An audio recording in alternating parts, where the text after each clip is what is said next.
There is a moment, quiet, almost invisible, that changes everything. Not the moment the world sees. Not the championship game, not the press conference, not the headline. The moment that matters most is the one nobody notices until years later, when everything it set in motion has already run its course. For Michael Jordan and Isiah Thomas, that moment happened in an elevator. But to understand that elevator, you have to go back even further.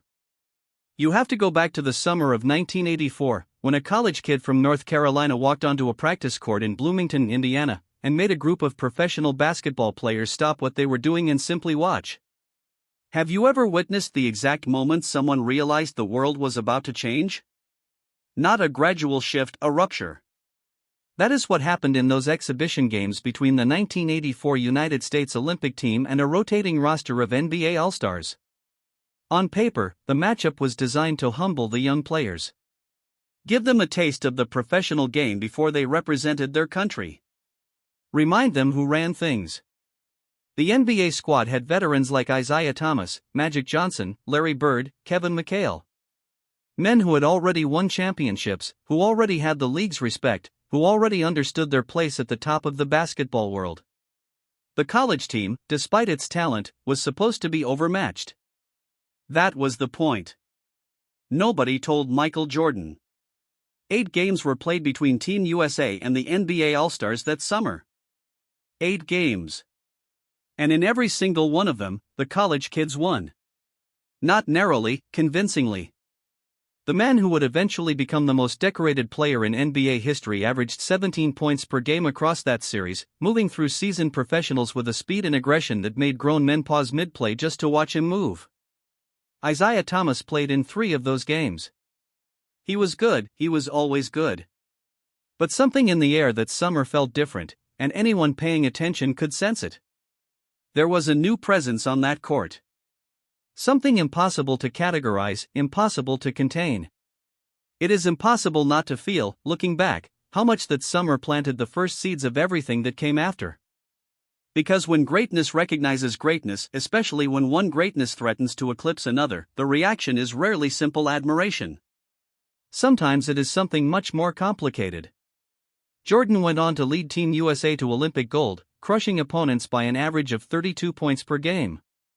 And then, in October 1984, he entered the NBA. The Chicago Bulls drafted him 3rd overall. And here is where the story becomes something personal.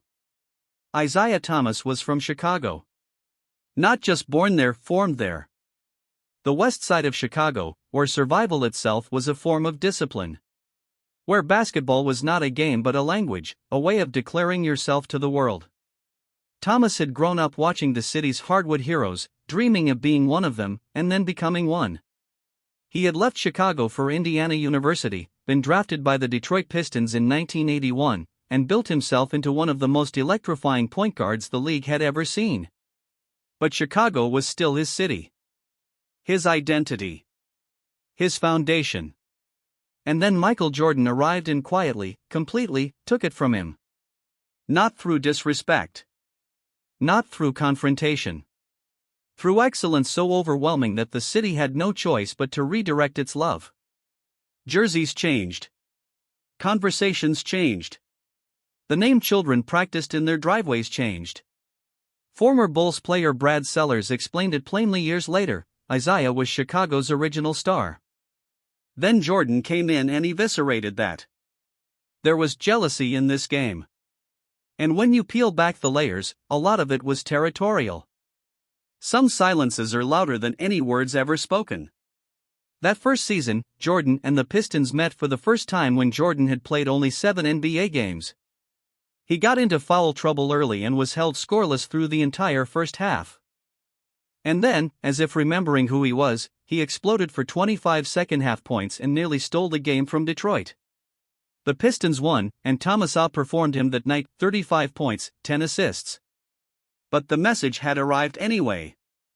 This was not just another rookie trying to survive. By January 1985, Thomas secured a victory over Jordan's Bulls. But their next shared stage would plant something far deeper than a box score rivalry. The 1985 NBA All-Star Game. Indianapolis.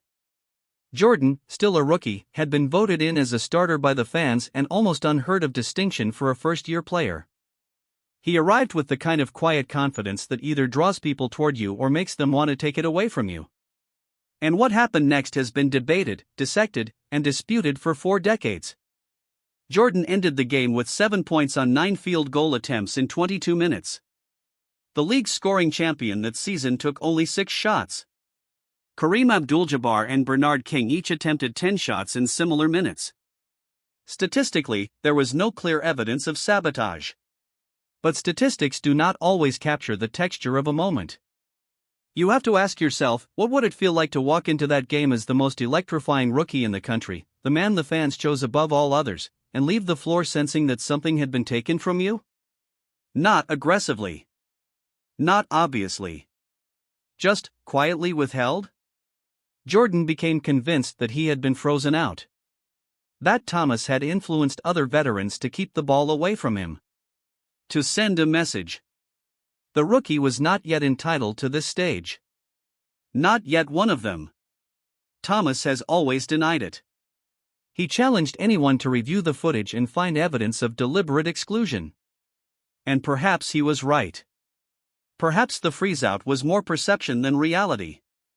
But perception, when it settles into a man's bones, becomes its own kind of truth. And then came the elevator.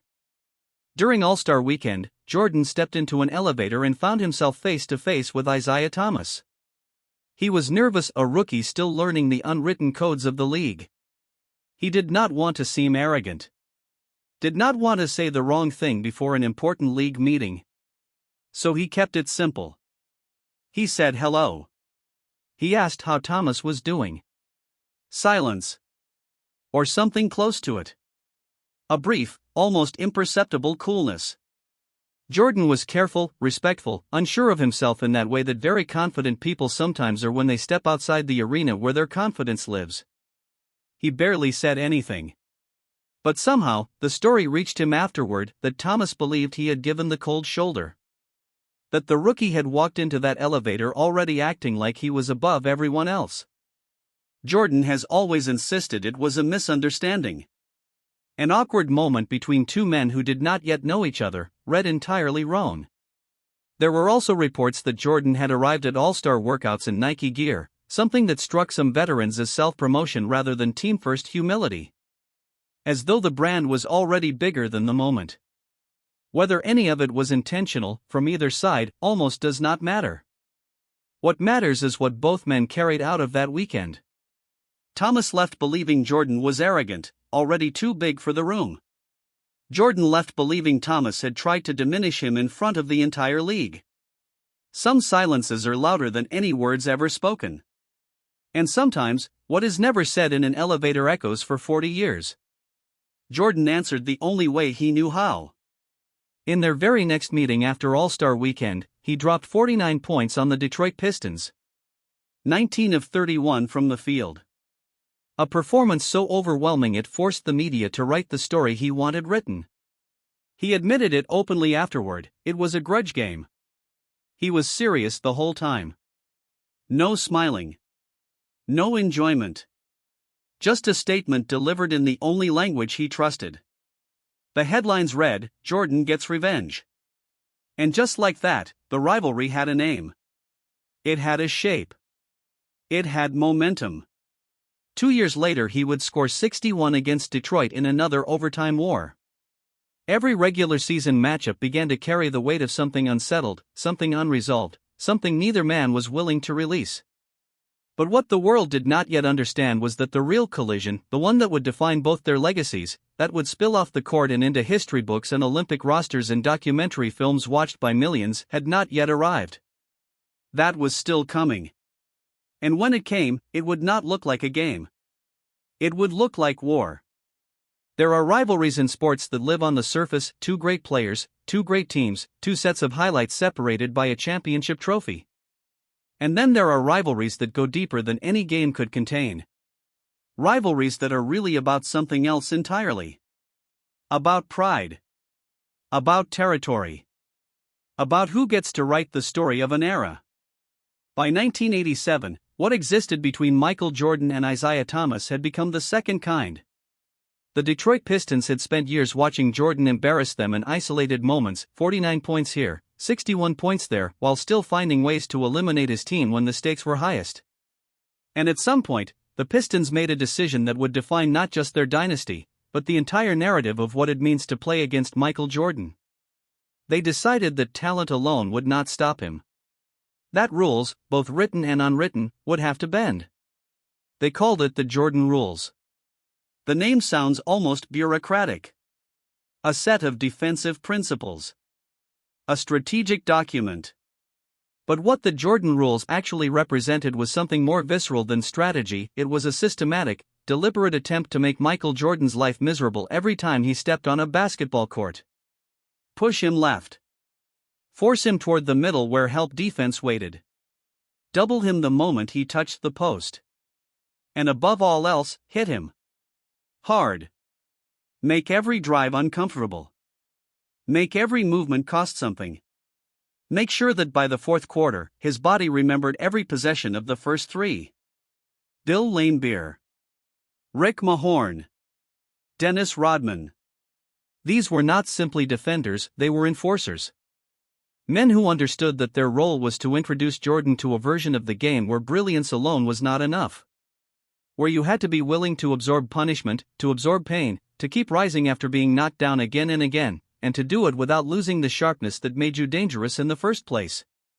Is it possible to truly understand what that does to a person? Not just physically, though the physical toll was real and relentless, but psychologically? Night after night, game after game, being targeted. Being the specific object of another team's aggression. Knowing that the moment you drove the lane, something was going to happen to your body that had been planned, practiced, and executed with cold precision. Jordan kept rising. That is perhaps the most remarkable part of the story that gets lost in the retelling. He kept rising every single time.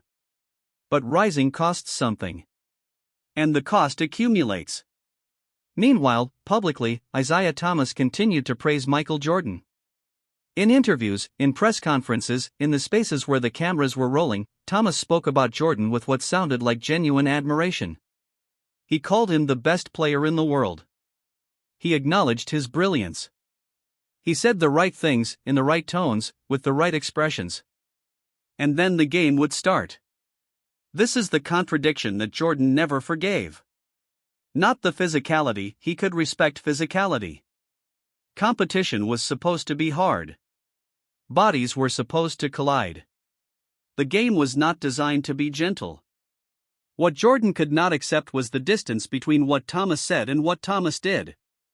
The warmth of the public words and the coldness of the private actions. To Jordan, that gap was not strategy. It was dishonesty. And dishonesty, for a man who prided himself on directness above almost everything else, was perhaps the one thing he could not metabolize. Some silences are louder than any words ever spoken. And sometimes, the loudest silence of all is the one that lives between what a man says and what he does. 1988, the Pistons eliminated the Bulls in the second round, 4-1. Chicago had improved, had fought, had believed this might be the year. It was not. 1989, the Bulls reached the Eastern Conference Finals for the first time. Jordan was transcendent, averaging over 34 points per game in that playoff run, carrying his team on pure will and physical genius. And the Pistons were waiting. They had been waiting.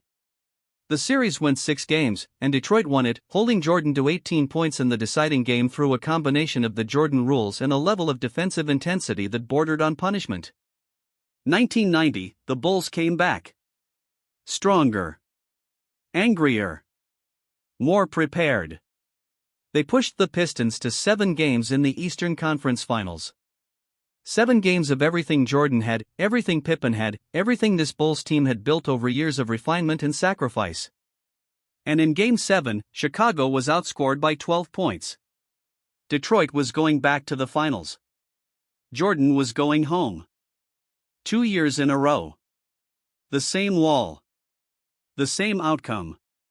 The same long walk off the court while the Pistons celebrated what should have been his. You have to ask yourself, what does that do to a person? Not just the losing. Every great competitor loses.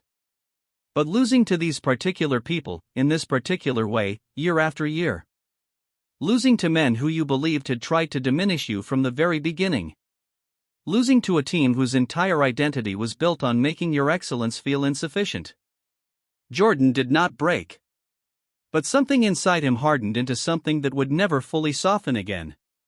By 1991, the balance of power had shifted. The Bulls had added pieces, refined their system under Phil Jackson's triangle offense, and most importantly, they had grown.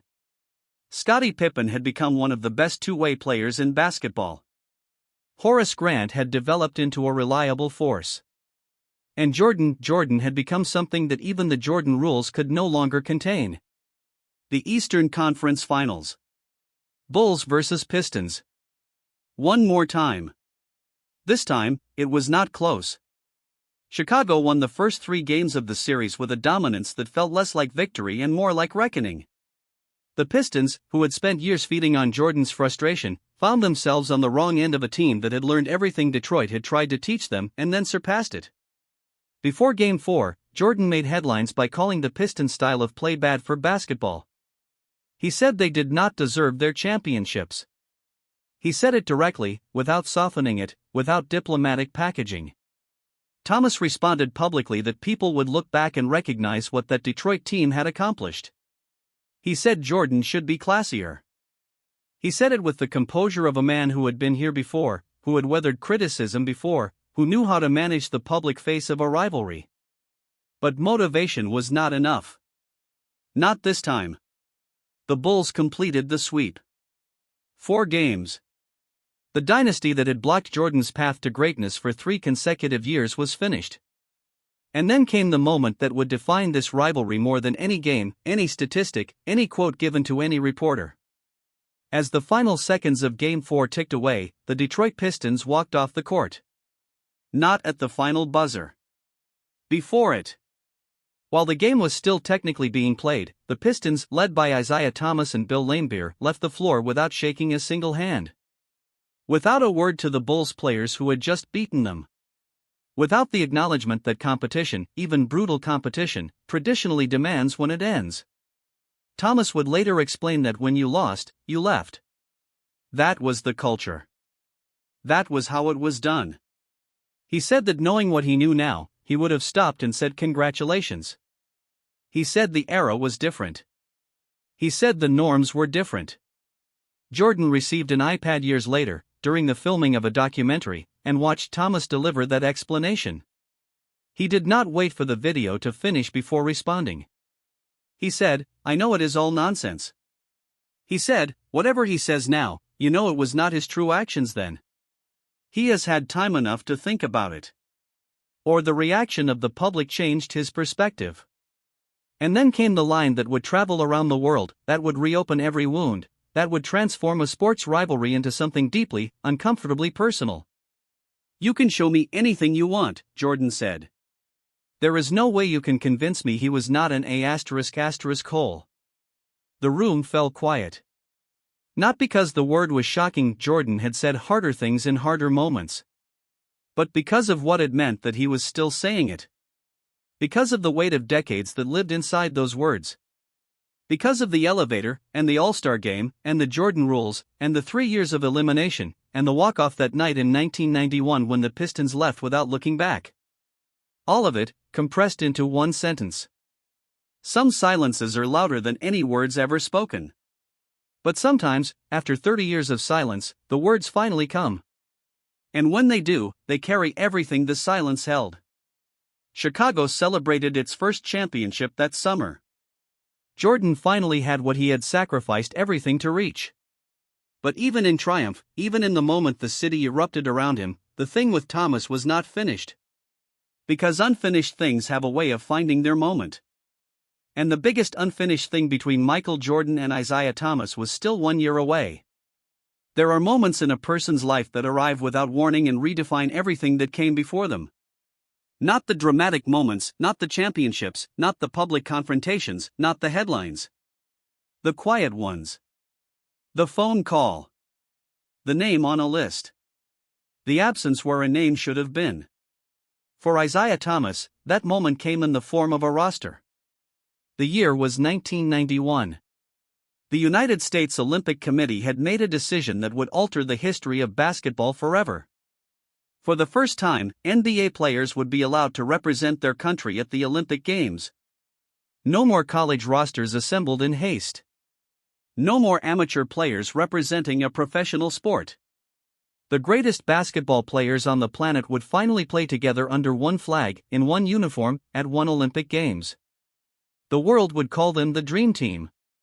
Rod Thorne, a senior official with USA Basketball, began making calls. One of the first went to Michael Jordan. The invitation was extended. And according to the account documented in Jack McCallum's book on the Dream Team, Jordan's response was immediate. It was not about the schedule.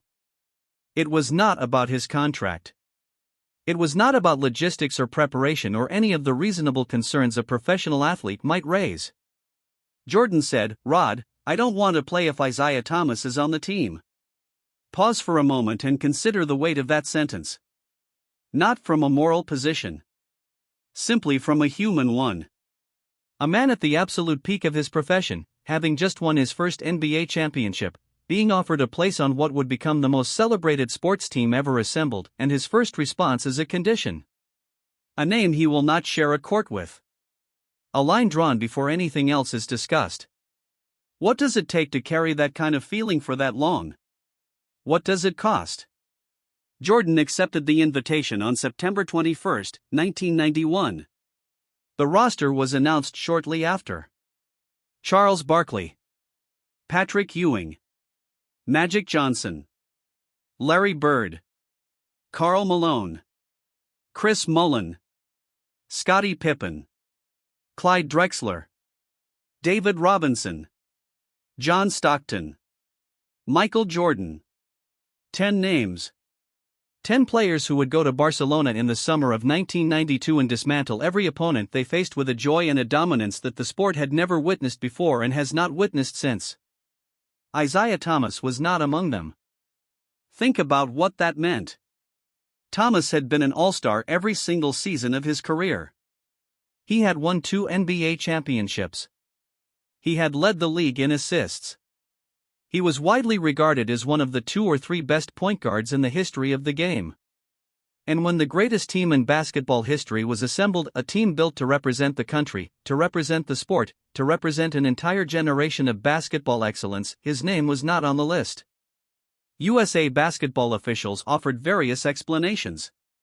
Magic Johnson was the point guard. John Stockton was his backup. The roster was balanced. The decisions were made collectively. Jordan himself, in later years, denied that he had directly demanded Thomas's exclusion.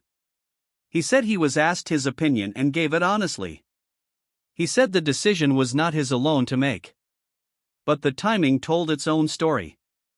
And the basketball world drew its own conclusions. Thomas has never fully accepted those explanations. How could he?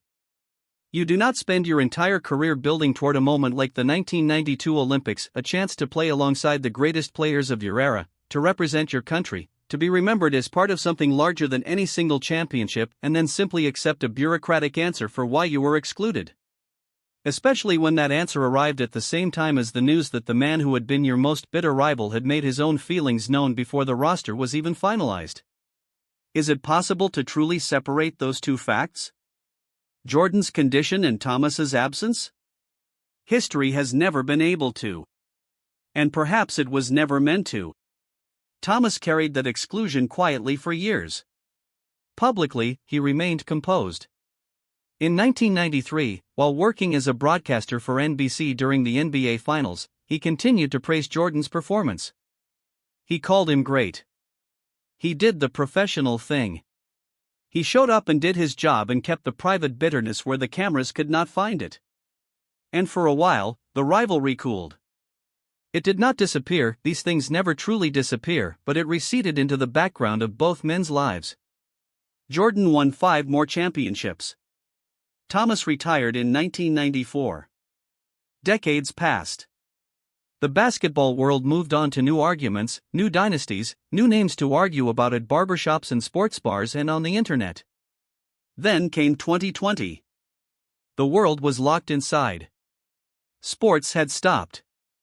And ESPN released a 10-part documentary about the 1997-98 Chicago Bulls that became, almost overnight, one of the most watched sports films in history. The Last Dance. Hundreds of millions of people tuned in across the globe. They watched Jordan in his prime. They watched the Bulls dynasty. They watched the stories behind the stories, the relationships, the rivalries, the private moments that had never been made public before. Isiah Thomas watched it too. With his family. He had participated in the documentary. He had sat down with producers and shared his perspective on the era, on the rivalry, on what those years had meant. He believed he was contributing to a broader portrait of basketball history. A story that would include multiple voices, multiple truths, multiple ways of remembering what had happened between the Bulls and the Pistons. What he watched instead was something different. Thomas later described the experience with a rawness that was impossible to manufacture.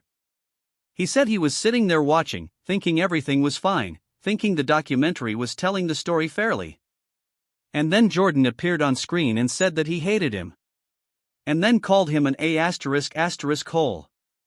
And then Thomas watched what he described as an entire documentary about Jordan being an A****hole. He said, "I'm like, wait a minute. Time out. There is something almost unbearable about that image. A man watching television with his family and discovering, in real time, in front of the people he loves most, that someone he had considered at least a professional acquaintance, someone he had gone to dinner with, someone he had seen socially over the years, had been carrying a hatred this deep, this specific, this public." Thomas said something in an interview afterward that stopped many people in their tracks. He said that honestly, until The Last Dance, he never knew there was a beef. He said he had gone to dinner with Jordan. He had seen him socially. He never knew Jordan felt that way about him. Jordan, for his part, did not soften his position even slightly. When a producer on the documentary set handed him an iPad and played Thomas's explanation of the 1991 walk-off, Thomas saying that in that era, when you lost, you left the floor, that was just how it was, Jordan responded before he even finished watching. He said, "I know it is all nonsense." He said, "You can show me anything you want.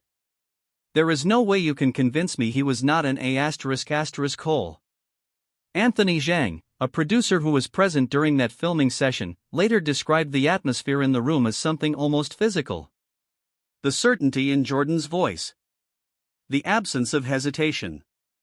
Decades of carefully maintained public silence collapsing into a few unambiguous sentences delivered with the same controlled intensity Jordan had brought to every meaningful moment of his career.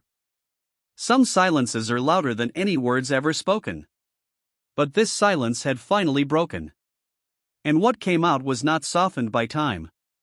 It was not tempered by perspective or generosity or the natural mellowing that age sometimes brings to old grievances. It was exactly what it had always been, preserved perfectly, unchanged. Hatred has a long memory. And Jordan's, it turned out, was longer than anyone had realized. The documentary aired. Hundreds of millions of people watched. And Isiah Thomas, the man who had spent his entire career building a legacy worthy of the sport's highest honors, found himself having to respond to a public verdict that had been delivered without warning, without private conversation, without any of the basic courtesies that even adversaries sometimes extend to each other. He responded on multiple platforms. On the Draymond Green Show, he was direct. "This dude got on international television and called me an A****hole.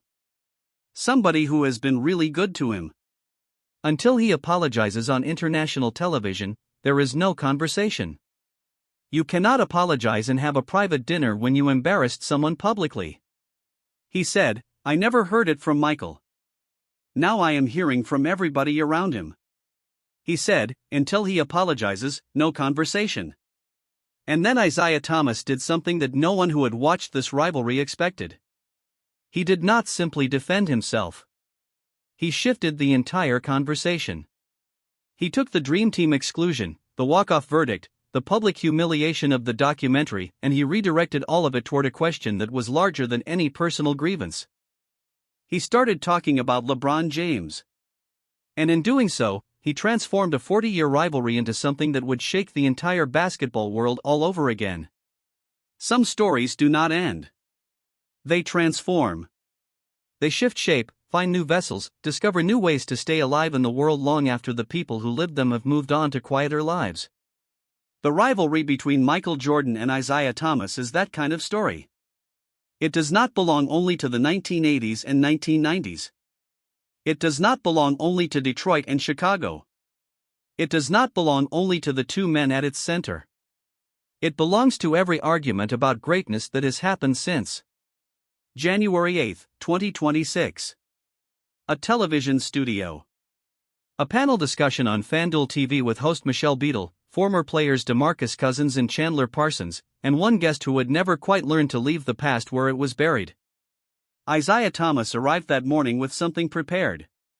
Not a speech, he is too experienced for anything that obvious. But a perspective. A direction. A way of reframing 40 years of personal history into a cultural argument that would force the basketball world to look at everything it thought it knew about greatness. The conversation began simply enough. The panel was discussing different basketball eras. Someone referred to the 1980s and 1990s as the golden generation of the sport. And Thomas, who had lived inside that generation, who had bled for it and been excluded from parts of it and carried its weight in ways most people would never fully understand, bristled. He said, "This is what I don't understand about your era. You are playing with arguably the greatest player to ever play. And you treat him like he is nothing." The room shifted. Because Thomas was not talking about Jordan. He was talking about LeBron James. He was looking directly at a generation of players who had competed alongside LeBron, who had witnessed his dominance up close, game after game, season after season, and telling them they were making the same mistake he believed Jordan's generation had made about him. They were standing too close to greatness to see it clearly. Then came the line that stopped every conversation in every barbershop, every sports bar, every comment section in the basketball world. Thomas said, "You all talk about the guy who gave you some shoes." Pause there. Let that settle. This was not random provocation designed to generate headlines. This was a precisely constructed argument delivered by a man who had spent years thinking about the relationship between excellence and narrative. Between what a player actually does and what the culture decides to celebrate. Thomas was pointing at something real, that Jordan's legacy is inseparable from the Nike empire he built, from the Jumpman logo that became one of the most recognized symbols on earth, from the sneaker culture that turned his name into a brand worth billions. And he was asking, quietly but unmistakably, whether some of what people call Jordan's greatness is actually Jordan's marketing. Michelle Beadle pushed back. She argued that Jordan had created an emotional connection with basketball that made millions of people fall in love with the sport. That his influence extended far beyond statistics. That you cannot separate the cultural impact from the athletic legacy. Thomas did not move. He stayed exactly where he was, which is what Thomas has always done when he believes he is right. He pointed at the numbers. LeBron James leading or ranking near the top in nearly every major statistical category in NBA history. Points. Assists. Rebounds. Efficiency across 2 decades of elite competition. And he asked the question that nobody in that room could fully answer. Why, Thomas wanted to know, does the greatest statistical player in the history of the game have to keep proving himself to a debate that was settled before he was finished playing? Is it not extraordinary how the most decorated careers can still be dismissed by the weight of a narrative that was built before the evidence was complete? How memory works selectively, preserving the moments that confirm what we already believe and softening the ones that challenge it. This was not simply a LeBron argument. It never was. It was Thomas completing a circle that began in an elevator in 1985. It was a man who had watched Jordan's version of history become the official version, the documentary, the legacy, the cultural canonization, using the one weapon he had left. The argument itself. The insistence that the story was not finished. That other truths existed alongside the dominant one. Jennifer Walsh, a journalist who covered the aftermath of that January broadcast, described the response as immediate and divided. Jordan's supporters heard Thomas as bitter, a man unable to accept the verdict of history, still fighting a war that ended decades ago. Thomas's supporters heard something different. They heard a Hall of Famer who had been publicly humiliated on international television without warning, who had been excluded from the greatest team ever assembled under circumstances that were never fully explained, who had asked for a simple public apology and received only silence, finally using the language of the current debate to say what he had been trying to say for years. That Jordan's version of events was not the only version. That history written by the victors always leaves things out. And Jordan? Jordan remains silent. Not the silence of a man who has nothing to say. Anyone who has followed this story for more than a week understands that Jordan has plenty to say about Isiah Thomas. He demonstrated that with complete clarity in 2020 when the cameras were rolling and the iPad was in his hands, and he delivered his verdict without hesitation, without softening, without any of the diplomatic instincts that might have led a different man to choose different words. This was the silence of a man who had already spoken. Who believed his position was established. Who saw no reason to re-engage with someone whose relevance, in his view, had been settled by the scoreboard of history. Some silences are louder than any words ever spoken. And Jordan's silence in 2026, in the face of Thomas's most pointed public challenge, the one that reframed their entire rivalry as a question about branding versus basketball truth, was perhaps the loudest silence of all. Because it said, more clearly than any statement could, that Jordan did not consider Thomas worth answering. Which is, depending on how you look at it, either the ultimate dismissal or the ultimate proof of Thomas's point. Because if the argument Thomas was making was truly as irrelevant as Jordan's silence suggested, why had it reached every corner of the basketball world within hours? Why were people who had never watched a single Detroit Pistons game suddenly debating the Dream Team roster of 1992? Why did a conversation on a weekday morning sports panel generate more discussion than most championship games? The answer is that Thomas had found the nerve. The exact place where the basketball world's certainties were not quite as certain as they appeared. The place where legacy and branding and personal grievance and genuine athletic debate had been tangled together for so long that nobody could cleanly separate them anymore. This is the story that nobody told completely. Not the walk-off in 1991. Not the Dream Team exclusion. Not the iPad moment in 2020. Not even Thomas's January 2026 broadcast. The complete story is all of it together, an unbroken thread stretching from a college kid in an elevator to two aging legends still unable to occupy the same conversation without the temperature rising. Michael Jordan and Isiah Thomas faced each other 65 times in their NBA careers. Thomas held the overall edge, a fact that rarely appears in the stories written about this rivalry, because it complicates the dominant narrative. They were, by any honest accounting, more evenly matched than history tends to remember.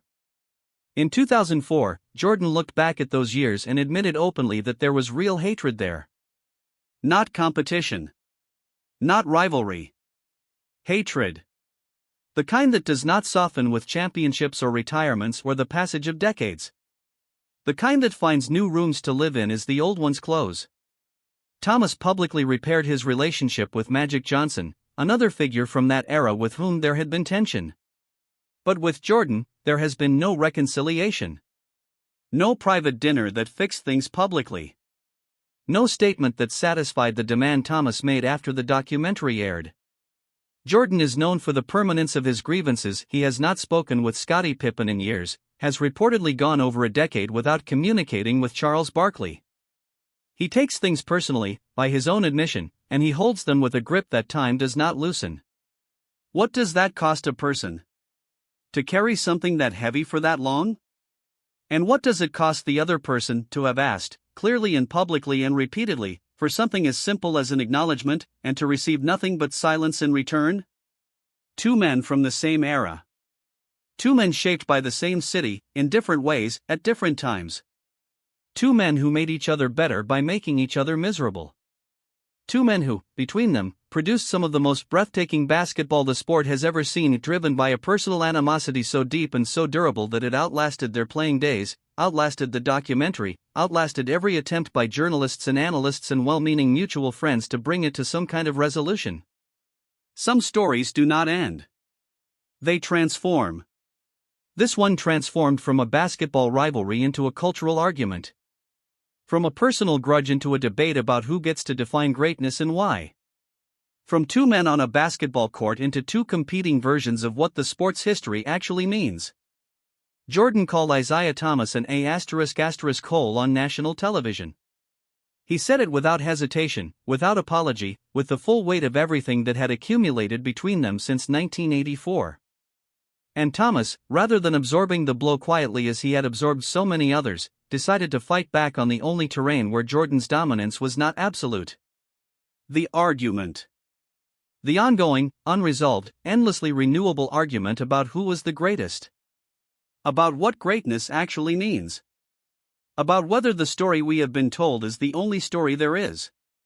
Some silences are louder than any words ever spoken. And some rivalries, the ones built on territory and pride in decades of unspoken things finally spoken, are never really over. They just find new ways to continue.